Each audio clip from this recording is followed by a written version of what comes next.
Thank you for the beautiful music and for the readings. We have two selections really that we've utilized today during the service that come from the Revised Common Lectionary. The latter one that we read responsively was the gospel reading today. And for the last few weeks, we've been looking at the Gospel of Matthew. And I wanted to take a moment today to go back in time to the book of Isaiah, which is the Old Testament reading for today. The Gospel of Matthew rests heavily on an interpretation of the book of Isaiah. Some people have referred to Isaiah as the Gospel of Isaiah because it was so often utilized by the early Christian communities as they began to tell the stories of Jesus. Today I'm looking at Isaiah chapter 58. You heard a portion of it read just a few moments ago by Bob. And in that text, we're reminded that the people of Judah, who had returned from Babylonian captivity, now in their land, after their land had previously been destroyed, at least the city of Jerusalem, the walls had been torn down, the temple had been destroyed and desecrated by the invading Babylonians. And for a number of years, the elites of that society had been, what's called the Babylonian captivity. It was a time when they were carried away to a far land, and now they've returned in this part of the book of Isaiah. But they have a problem. They're deeply religious. They're heavily involved in ritual. They're fasting and they're praying. They're doing all the things that we would associate with being good religious people, yet they were neglecting the most fundamental aspect of being a covenant community. They were longing for greatness, yet they couldn't quite find it. The answers, though, are provided by the prophet. And I want to read to you a little further from what Bob read just a moment ago. In Isaiah chapter 58, I'll pick up where he left off. He says, "If you remove the yoke from among you, and the pointing of the finger, the speaking of evil, if you offer your food to the hungry, and satisfy the needs of the afflicted, then your light shall rise in the darkness, and your gloom be like the noonday sun. The Lord will guide you continually and satisfy your needs in parched places and make your bones strong, and you shall be like a watered garden, like a spring of water whose waters never fail. Your ancient ruins shall be rebuilt. You shall raise up the foundations of many generations. You shall be called the repairer of the breach, the restorer of streets to live in." I want to talk to you about being repairers of the breach. The breach, of course, refers to the broken down walls, physically. But spiritually, it meant repairing the city of God, the city of Jerusalem, restoring its protected boundaries. After all, ancient people often depended upon walls to live behind, to provide them a sense of peace and security, to secure their prosperity. He says, you're going to be able to do that. When? When you move beyond simply thinking that religious piety or religious jargon or even religious ritual is sufficient to have God's blessing. Your society can be restored when you really start taking seriously the things that God's serious about. That is, taking care of the people who are unable to care for themselves. Restoring a sense of justice in society. Stopping the finger pointing and the accusations and the enmity. That's the key to a restored society, to a return to greatness. I was reading Facebook, a meme on Facebook that a friend of mine, who is a little more conservative than I am religiously, was offering a solution for how America could be great again. And this particular person, it's none of you, this particular person listed the keys to national greatness for our country. They said we need to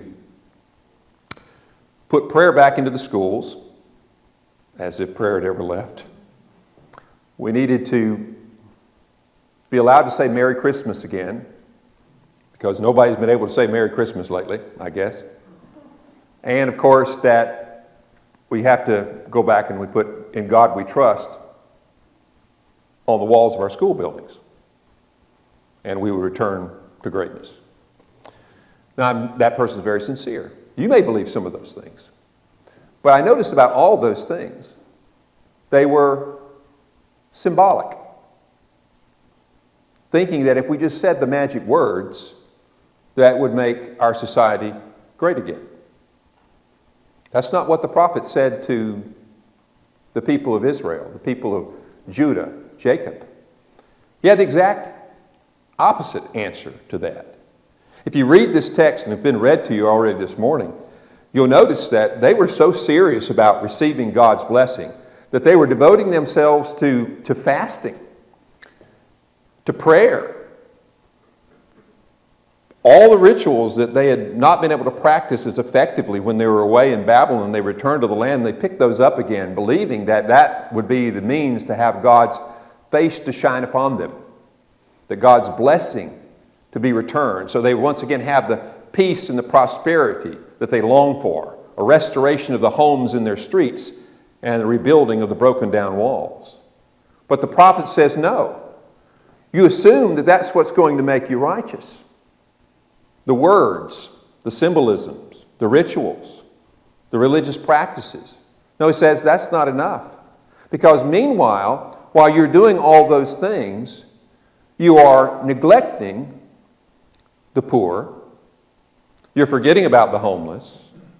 You are oppressing those who are weak, putting a yoke around their necks.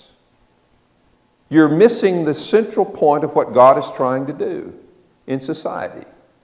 Not just keep you elites protected and build a hedge around you so you can prosper at the expense of everyone else. But the real demands of God are far different. It's to reconcile people to God and to one another. For he says in the strongest possible language, you're fasting while simultaneously taking advantage of those who are weak and impoverished. You're thinking that you're pleasing God, but all the time your society is most known for the fact that your elites are pointing the finger at one another and saying evil things about one another. Now I know, fortunately, this is all back then, right? We've gotten over that and we've learned our lessons, right? We read the scriptures and we know what they say. Actually we don't, because there is a profound human tendency for these kinds of things to still occur today in our lives, and in our nation, in our society. And if you read this, it's almost like reading the newspaper, because there's something within human nature that had rather be obsessed with symbolism over actual substance.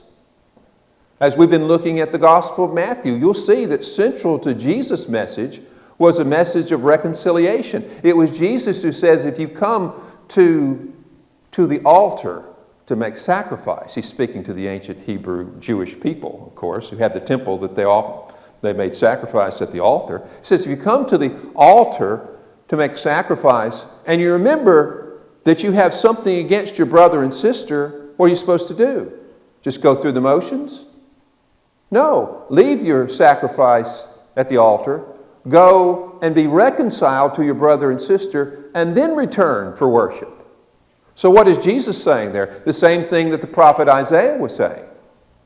He was saying that no, it makes God sick when you play a religious game and you're looking for symbolic solutions when the real answers about basic issues of human restoration and reconciliation to one another.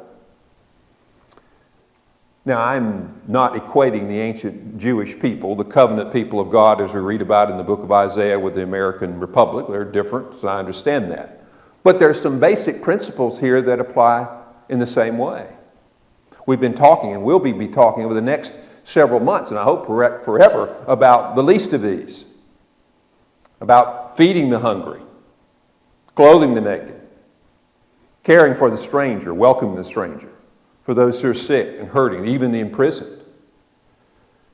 Those are very important things. Jesus says they're the crucial things. That's what the prophet Isaiah in Isaiah 58 is saying. And if you read it closely, I encourage you to do so. He says if you really want to repair the breach, the real broken down walls in your society, if you really want to bring back restoration, what are the kinds of things you will do? You will be concerned about the people who go to bed hungry each night.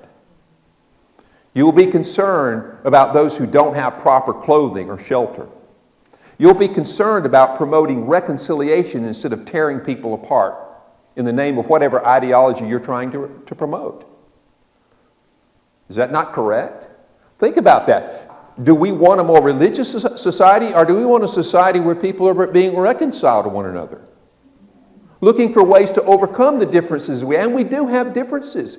Every society has differences. We have big differences right now in our country, and we're always going to have differences of opinion about how we solve some of the great political questions of our time. But wouldn't it be better if we were doing what the prophet says, that instead of pointing the finger and saying evil things about one another, that we look for ways to try to find solutions and be reconciled? Amen. And compromise, which is not always a dirty word. Often it's not a dirty word at all. No, the prophet says no. Those kinds of things, when you just go through the motions of religiosity to kind of put a thin veneer of piety over corruption, that's wrong. And it's so easy to do that. It's much easier to go to a worship service or hold a National Day of Prayer event. Easy to do those things. To congratulate yourselves on how religious and how righteous you are and how many times you can say the word God in a sentence. While ignoring the fact that all around us there are people with real needs that need to be cared for. There are human relationships that have been broken down that we could find some reconciliation if we were willing to work hard at it. If we focus more on conflict resolution than simply stirring people up for our own short-term gain. I don't want to do that with this sermon. It's easy for us to think about somebody else doing this and not think about ourselves.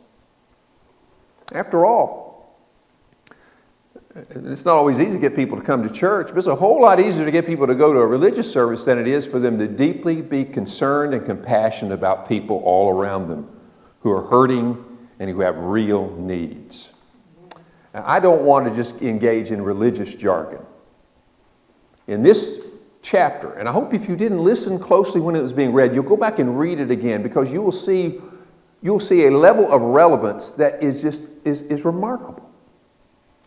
At how easy it is to be one thing while ignoring the main thing. So in the words of this prophet, and I want to emphasize this last point on the back of your bulletin, if we want to enjoy the peace, security, and prosperity of a good society, then we must move beyond religious ritual and simple sloganeering. A true societal greatness then and now won't be achieved by a thin veneer of piety over a society that permits gross injustice and a lack of compassion to be acceptable norms. If it's just acceptable to be that way, that's terrible, terrible. The key to greatness will not be found in simplistic solution like putting prayer back into schools, saying Merry Christmas again, or imprinting "In God We Trust" on the facade of school buildings while we allow people to remain unjustly imprisoned because they're too poor to effectively navigate the justice system. Does that happen in America? It absolutely does. The prophet was talking about in his day how people had a yoke around the poor's neck, and they were oppressing them. Meanwhile, fasting and praying that God would bless them.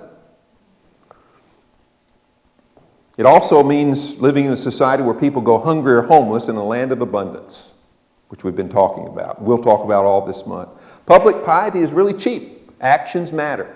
I pray for myself, and I pray for our society, and I pray for our leaders. And I want to reward those kinds of leaders who are looking for ways to resolve the real issues in society, not the phony ones that we make up to try to keep people stirred up. Too much of that is about fear-mongering and not about real solutions. I hope that all of us will take upon ourselves the responsibility that Jesus spoke about of being salt and light. Salt, we're scattered into society wherever we are, wherever we can find a place to fit in, and then we light a candle wherever we are, and we put it on a lampstand, not under a bushel basket. And that we model the kinds of values that we're talking about here today. Not just scoring points against people, not just picking on the people that we normally pick on even here at our church, but rather how can we bring reconciliation? How can we reach out to those family members and friends that we differ with and try to find some common ground with them? Even if we can't always agree. We're getting to a point in our society we can't even talk to one another anymore. That's a bad thing. That's a terrible thing. But it's going to have to take more and more of us who are looking for ways to rise beyond simply just scoring our points or winning the argument of the moment to what can we bring about, how can we bring about a healthier society? And let it start with me. To be a repairer of the breach. Yes, I've always wanted to have it's perfect timing. But repairers of the breach. How can we be repairers of the breach and restorers of the dwellings in our streets? First, by modeling these kinds of values, and not living under the false presumption that pleasing God consists of just saying the right words or getting others to say the right words, but really do the kinds of deeds that promote justice, compassion, always with humility. Amen. Always with humility. That's what it means to be repairers of the breach.